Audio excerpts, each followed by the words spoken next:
We're in the middle of a global crisis. The measures make it easier for Israeli settlers to illegally seize Palestinian land. We're going to torture everybody until value is delivered. Well, lots of global crises, actually. My bad, poor wording. But the crisis that I'm talking about today, maybe surprisingly, isn't about political discord or violence. At least, not directly. See, the root of this crisis has been festering just below the surface for several years now. Because we, dear viewer, are in a crisis of body image. But there's a lot more to this particular crisis of self-image than the revival of the heroin chic aesthetic of the 1990s. See, although difficulties with disordered eating affect nearly half the rising generation, and these difficulties lead to someone losing their life every 52 minutes in the United States alone, you'll rarely hear people discuss it candidly, or talk about one of the biggest causes of this crisis of self-image, body dysmorphia, and disordered eating that society is going through right now. So today we are addressing what might be the deadliest thing I have ever spoken about on this channel. The monster of 1,000 faces. Friends, we need to talk about body standards. Especially female body standards. Not just how we see them today in the media, but also what they are, where they came from, how they've changed from prehistoric times to the Renaissance to now, and what they reflect about the societies around them. Finally, and perhaps most importantly, we'll talk about why experts think we're currently in a body image crisis, and how to break out of the cycle of unrealistic expectations that societies have placed on women's bodies for over 30,000 years. Let's pull some exceptionally old and occasionally quite misogynistic skeletons out of the closet, shall we? But first, because this is a bit of a deep dive into a subject that can be quite sensitive, I wanted to make sure that the message that made this video financially possible didn't interrupt anything, so I've decided to place it here. But to make it more enjoyable to view, I've chosen to challenge myself to do this entire ad read upside down. Please continue watching the video. Don't leave. Since I'm currently recovering from a cold, we'll see if I can make it to the end of this ad read without passing out. So let's go for it. There's no way this is going to look good. It's a fact that technology has recently gotten kind of scary. From suspiciously timed advertising to malware and scams that get more and more convincing by the day, your connection is anything but safe and private. That's why I am so grateful to be partnering with NordVPN. NordVPN is one of the world's leading virtual private networks, which, if you don't know what that is, it's just like a force field that shields your device from sketchy websites, scams, and malware that can simultaneously damage your device, your honor, and your bank account. They even have Threat Protection Pro that offers you even more features so that you can feel truly protected with all of your devices. NordVPN also allows you to disguise your location, which means you get access to nifty perks, like if you want to watch Lord of the Rings on a completely unspecified streaming service, but if it's not available in the US, boom, I guess you're in Japan now. And NordVPN isn't just the fastest VPN on the planet, it's also rated the best overall, even by the good citizens of Reddit. Truly, the VPN of the people. So if you'd like to try out NordVPN, click my link below, or scan this QR code to get an exclusive offer with 4 bonus months. And please, stay safe out there, in every sense of the word. Alright, back to the main video. I'm never doing that again. I lived. Now, by this point, you're probably familiar with what a body standard is, but as a refresher, a body standard is what a society decides is the ideal when it comes to body shape, size, and physical appearance. But I think something that's consistently forgotten in these videos talking about body standards, especially female body standards, are the circumstances and societies that led to these standards. See, ultimately, women's body standards are a mirror that reflects back important information about the society that makes them.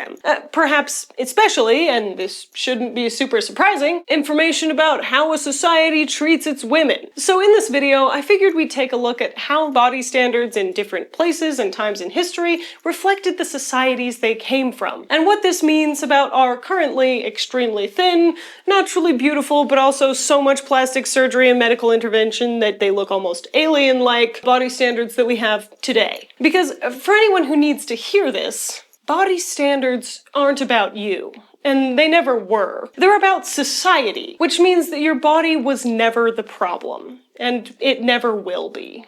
Now, a good place to start with body standards throughout history is to examine the art of different places and periods in time, especially art that's stylized or idealized, because it shows us how bodies and people were depicted and what people wanted the ideal bodies to look like during that time period, if that makes sense. And that is why we will be looking at it on an art history channel. Body standards have come a long way since the dawn of humanity. Take, for instance, one of the earliest examples of the ideal woman, the Venus of Willendorf. Found in Austria in 1908, this statue is estimated to be around 30,000 years old. Her form is soft, round, and full, with a large, rounded belly and prominent breasts and genitalia. Now, the exact purpose of this statue and others like it from similar time periods is debated, but many scholars believe it to be a fertility deity, a sort of good luck charm that represented a well-nourished body that was capable of carrying, nursing, and raising children. In a Paleolithic society where many struggled to get enough food to survive, it's thought that having more body fat was prized as a sign of abundance, health, and success in survival, as extra insulation would have been extremely helpful to survive and thrive in the harsh conditions of the Ice Age, and thus pass on genes to the next generation. Because society was about survival, the body standard reflected the body type most likely to survive.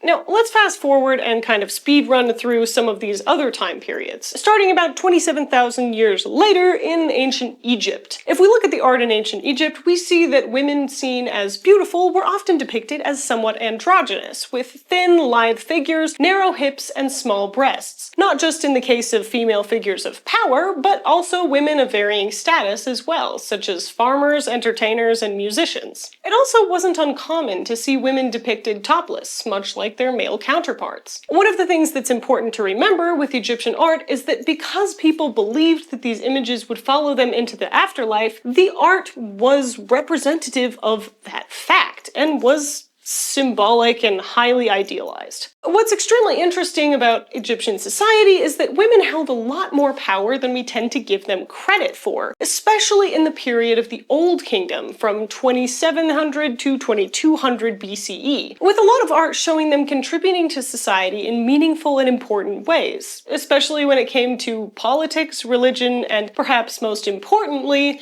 funerary rites. The Egyptians believed the most significant thing you could do in your life was die. In the New Kingdom of Egypt, we know that women also had significant rights, with texts showing that women had their own distinct legal identities and could even purchase and inherit land without the need for male consent, which, if you know anything about women's history, is saying a lot, especially for the time period. Knowing that ancient Egyptian women had a much higher sense of equality in this society, it could help us to make sense of why the art looked like that. And trends do seem to suggest that as women gain more power in a society, beauty standards tend to lean more androgynous or masculine, perhaps as a way for women to subliminally blend in and ascertain more authority in male-dominated spaces by breaking free of traditional femininity, a la Hatshepsut, etc., etc. And now, on to ancient Greece, especially focusing on the classical period. Now, what might be the most popular art during this time period when you're talking about female body standards are statues of Aphrodite, especially statues like the extremely popular Venus de Milo, Aphrodite of Knidos, and a bunch of other ones like those. Now, to be totally transparent, women in Greek society were usually depicted extremely clothed, but as we see many nude sculptures in the form of Aphrodite, the goddess of beauty and love, it seems like they would model said goddess of beauty after, well, their standards of beauty. So I'm going with that. In these statues, we see an emphasis on what I would call a soft hourglass. She looks feminine and soft, but not overly so. In ancient Greece, a lot of the beauty standards were based around being able to stay inside, out of the hot sun, living a life of luxury, but also not one of excess, as that was frowned upon. So we get a feminine ideal that echoes the sentiment of a life of disciplined luxury. Soft, but not extremely large, with some visible muscle. Perhaps people's favorite of this group of Aphrodite statues come from a bit later, as Greece was being overtaken by the Roman Empire, and we got the crouching Venus, which just amplifies this concept of the body that you would expect from a woman during that time that was able to live a life of luxury that was free of stress, but also free of extreme excess. To the Greeks, a perfect body meant one free from the signs of hard work and labor, something that was only afforded by the rich and powerful, but also one that was still quite disciplined. And in some ways, the desire for pale, spotless skin and a soft, idealized figure also highlights the fact that women were often confined to maintaining roles inside of the home and didn't receive a lot of education. In addition to this, women weren't quite regarded as full citizens, but rather more like second-class citizens or dependents, being passed from father to husband. With the exception of women in Sparta, women couldn't buy or sell property, engage in almost any business or politics, and were extremely restricted as far as what they were allowed to do socially. Speaking of extremely patriarchal societies, looks like it's time for the Italian Renaissance. This is Susanna and the Elders, painted by a master named Tintoretto in 1555. And here's another by Annibale Carracci in 1590. If you aren't familiar with the story of Susanna and the Elders, which fair, I guess, it's a random story in the Apocrypha. It starts out with Susanna, a wealthy Hebrew woman, going out to her private garden to have a bath. And while she's bathing, she's accosted by two random old men who tell her that if she doesn't get down and dirty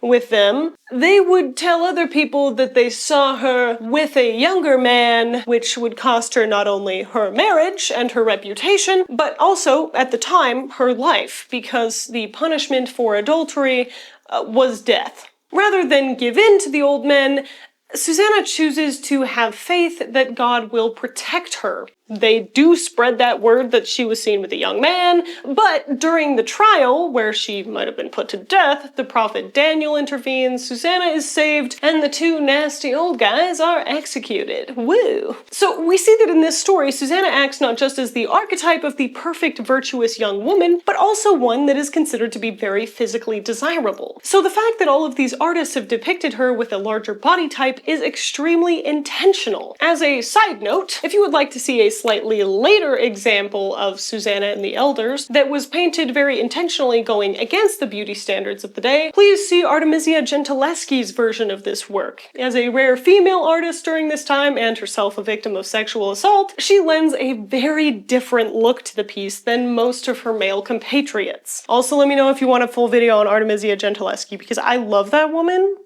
I know she's already dead, but I would die for her. She has one of the most absolutely insane and inspiring stories of any artist ever. She's super cool. We can also see that people during this time valued bigger body types, again in portraits of the goddess of beauty, Venus, such as this painting of Venus with a Mirror by Titian from 1555. In many areas of Italy during this time, food scarcity was a huge issue. There was a crazy gap between the small group of the wealthy elite and the huge amount of people who were struggling to make ends meet and just get enough food in the lower class. Because of this, bigger body sizes were, again, associated with wealth, health, and prosperity. These standards were especially pushed on women, in addition to the expectations of being pale, hairless, and blemish-free. Feeling a little like deja vu over here.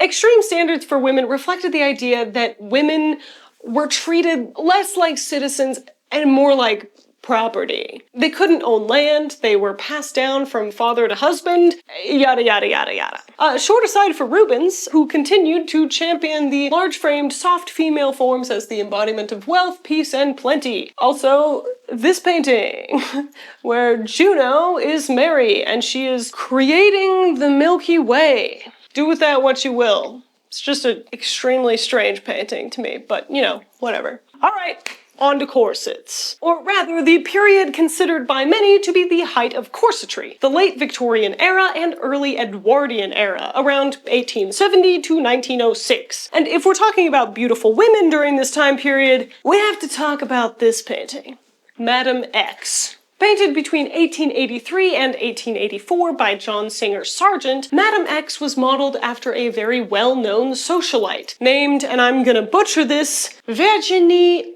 Amélie Avignon-Gautreau. Definitely butchered that, that's okay.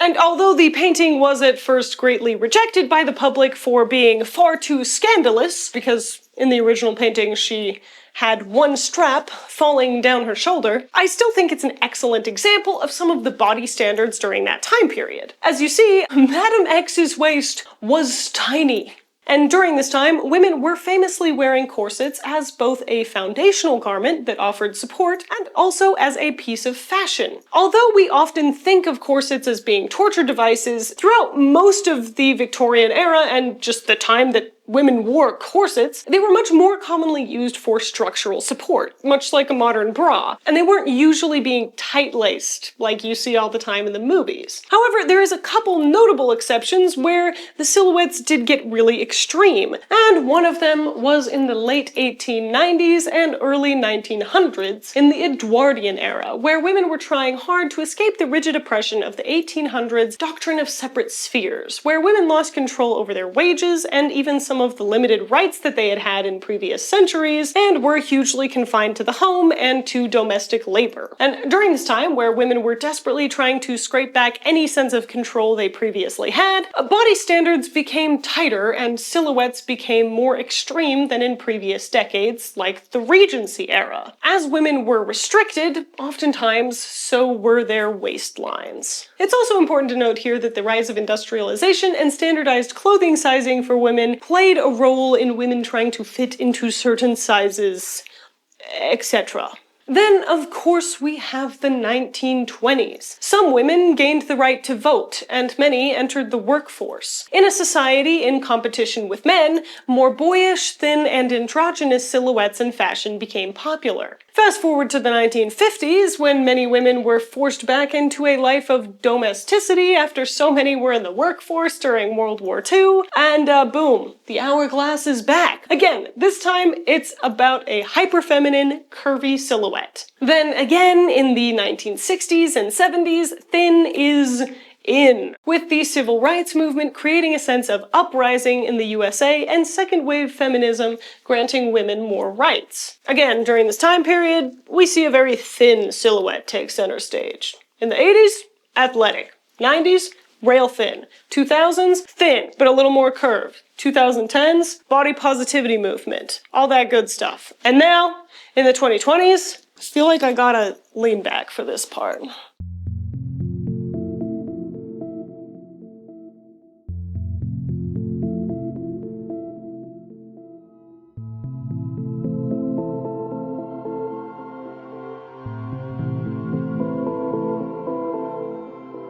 The healthiest lunch ever. I probably should not be admitting this on the internet, but these are unhinged and controversial things that I eat to stay supermodel skinny. The cycle has come around again. If we were to glean the current body standard from celebrities and mass media, it is undeniably this. Thin, often to an extreme level. Young, as in extremely youthful looking, sometimes to a bit of a creepy extent. Naturally beautiful, minimal dewy makeup. Perfect. No crooked or yellow teeth, no visible body hair, no unnatural hair colors. In fact, not a hair out of place. It's almost like AI made human. So what's going on here? Well, let's review. Looking back on different female body standards and how they correlated to the societies they came from, we can conclude that they pretty much all have to do with the same three things. Fertility signaling / youth, wealth, and self-discipline / virtue. And there's actually a lot of good reason for this. See, those three attributes are both 3 of the biggest problems about the patriarchy and 3 of the strongest defenses women have against it. Let me explain with a quote from the Journal of Ethics article, "What historical ideals women's shapes teach us about women's self-perception and body decisions today." Real, zippy title. I know. Historically, a woman's body was her best survival tool in patriarchal societies. Expectations about a woman's size and physical characteristics were dictated by male desire and marriageability. Therefore, a woman's body, appearance, and health were, and still are, heavily influenced by social and cultural ideologies, beliefs, and values, as well as by technology. In turn, these influences tend to work by restricting the notions of selfhood available to women, forcing women to make decisions to comply with social and cultural demands that they transform their bodies into an idealized shape. An idealized physical body becomes a social body, and as Deborah Sullivan notes, it bears the imprint of the more powerful elements of its cultural context, providing important clues to the mechanics of society. All of that is just to say that, historically speaking, as well as now, bodies closer in appearance to ideal bodies give some women more power in a patriarchal society. And newsflash, we're in one. May not always feel like it in quite the same way, but we are.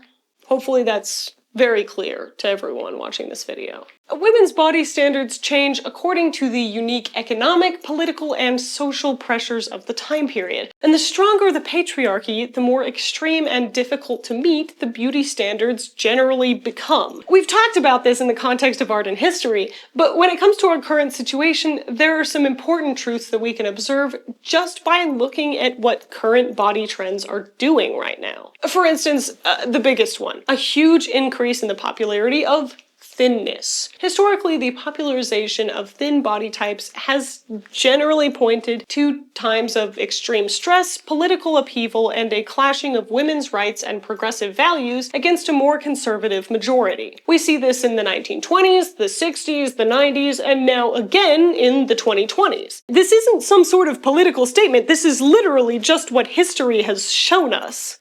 So why thin-ness? Exactly. Well, let's talk about chaos and control. The fact of the matter is, we are not in a period of food scarcity. At least, not in the same way that we were in the Renaissance. However, we are in a period of certain foods not being nearly as accessible as others. A lot of people are struggling with finances in the USA right now, even for basic things. You know what's really cheap?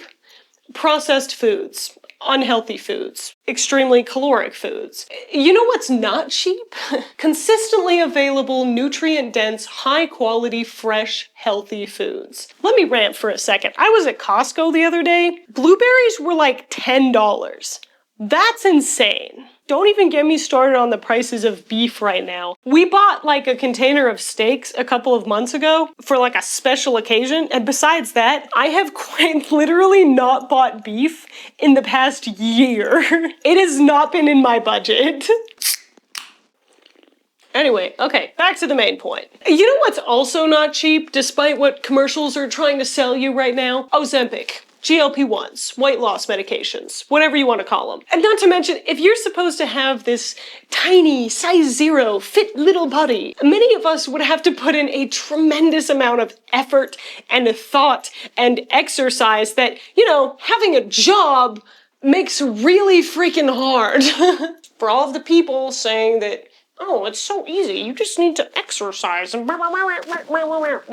Sorry, have you seen the body standards right now? Because that is not like, ooh, I'm gonna do 20 minutes of exercise a day body. That is not, it's not the same.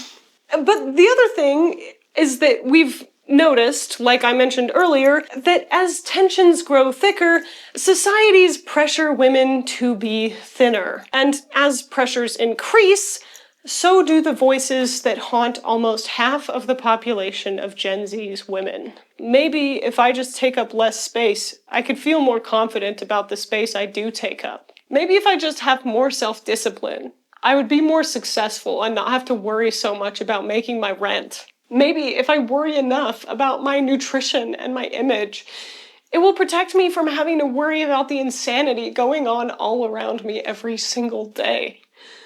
Maybe if I can just keep working towards being perfect in this one way, I'll finally feel worthy of love from myself. Maybe if I can just control myself, it won't feel quite as much like the world is so incredibly out of control. But the problem with thoughts like these has been laid out to us in art and media and human history over thousands and thousands of years. You are never going to get there. Your body will never be good enough because it's not about you. It's about money, it's about sex, and it's about control. And right now, people feel less in control than ever. With the rise of social media, we are constantly being accosted with a simulacrum of perfect bodies. AI body filters and editing, people who spend their entire days and careers putting an effort to look perfect and then using lighting and video editing on top of that to look even more perfect. Honestly, the complete and utter lack of transparency and authenticity that comes with most of social media doesn't help any of this. Studies have shown that even if you can distinguish that someone's appearance is altered online, it doesn't matter. Your brain still takes it in and runs with it, comparing it to your own appearance subconsciously. And when you're seeing these things day after day after day, they start to really weigh you down. A cultural fixation on women's thinness is not an obsession with female beauty, but an obsession with female obedience. Dieting is the most potent political sedative in women's history. A quietly mad population is an easily controlled one. That quote is from Naomi Wolf. She has gone off the deep end since then, but for a while she gave us some great feminist quotes. I won't lie, during the pandemic and during certain periods before, I struggled with disordered eating. A lot. And when it comes to truly loving everything about myself, it's something that I am not ashamed to say that I'm still actively working on every single day. Forgive me if this ending to the video feels kind of abrupt, but it's because, honestly, I think society and body positivity in general right now is in flux. I think that it's up to us to try and make things better for everyone by rejecting a lot of these standards that are being championed right now. I feel very grateful to say that I've seen a lot of people in my generation and others speaking up against them and trying to bring back a sense of not necessarily body positivity, but body neutrality. And just valuing bodies for what they can do, what they can allow us to do in our lives. What I really wanted to get across with this video, and you'll have to forgive me because this section is completely unscripted, is just the fact that in some ways it is so freeing to know that you will never be good enough because you can't. Because it's never been about you. It was never about your body. Your body was never the problem. So stop treating it like one.